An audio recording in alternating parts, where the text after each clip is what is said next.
learn that in acting. I was amateur actor at one time in my life.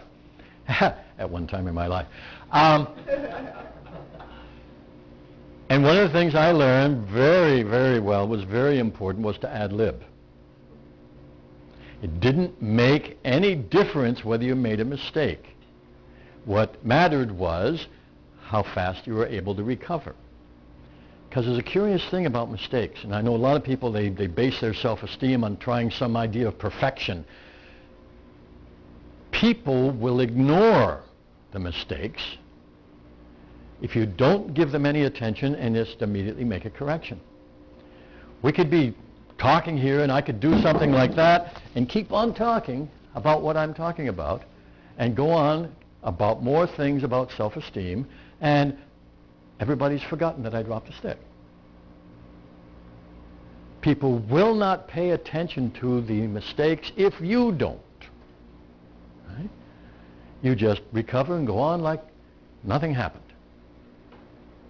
And to the degree that you can kind of practice with that in your mind or some other way, you become not afraid of making mistakes, because that does not become the measure of your self-esteem. So now we come into this.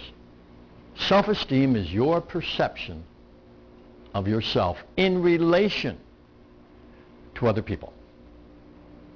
Now, there are people who also have self-esteem problems in relation to dogs and cats and other animals, but we're going to concern ourselves mostly with people.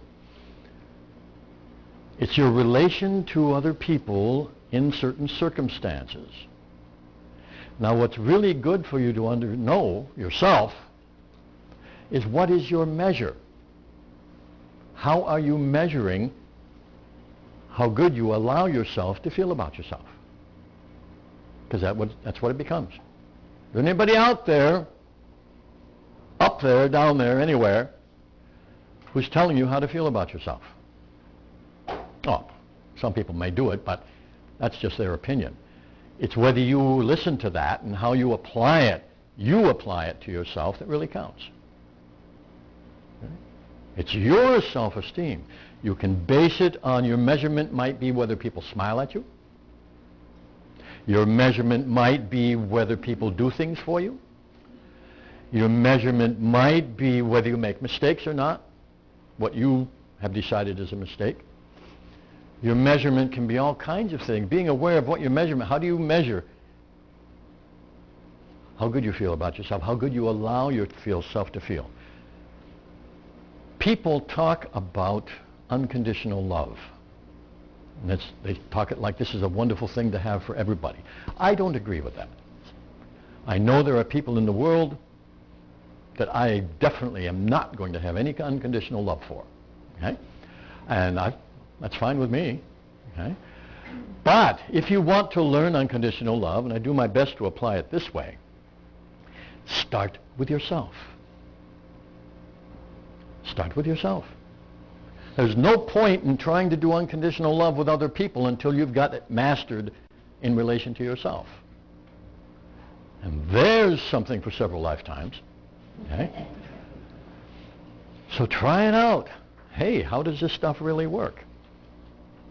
Begin with yourself. That's sort of, in a way you could say it's a shortcut to self-esteem. Don't ever question your own worth, your own value. That's harder than it sounds, but that's the way to get there instantly. But these measures we talk about, the things we have that tell us whether, that we tell ourselves as to whether we're good or worthy or deserving or any of that stuff, a lot of people would tell you it comes from your beliefs about yourself. Well, I'm going to modify that slightly to make it more practical, because here's the way we teach things, and this is very effective.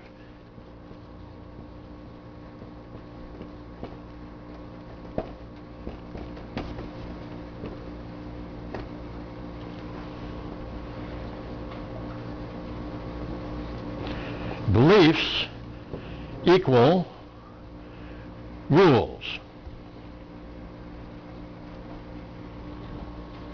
And changing rules changes beliefs. So let's talk about beliefs as rules for a moment. Everything you believe about anything, and especially yourself, is really just a rule that you've made up.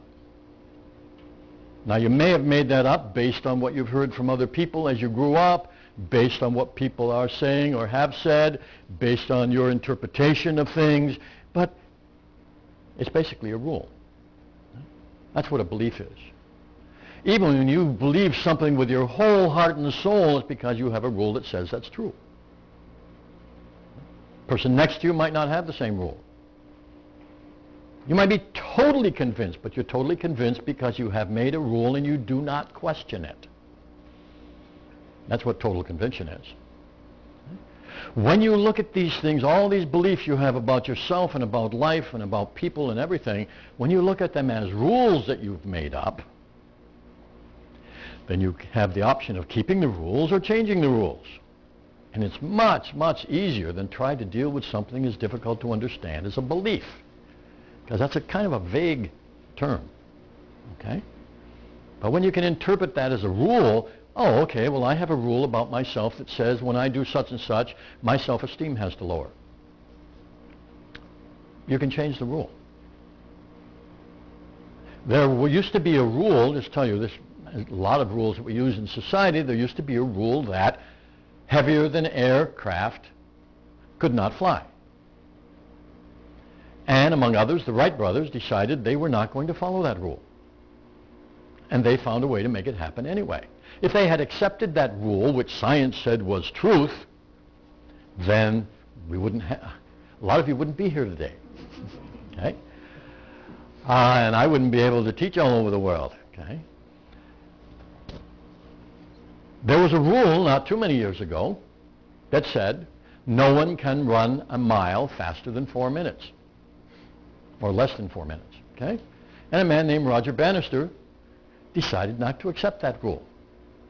Now here's the interesting thing. It was considered physiologically impossible. Okay? And then he did it anyway. Now you have to do that to qualify. Okay? How things have changed. Okay? And it's all because some people thought that these were not beliefs that had to be true, but rules that could be changed. The rules you have about yourself are what are giving you the self-esteem you have today. Nothing else. Got nothing to do with your behavior, your goodness, whether the universe loves you or not. It has to do with the rules you have made. When you change the rules, you are changing beliefs, because it's the same thing.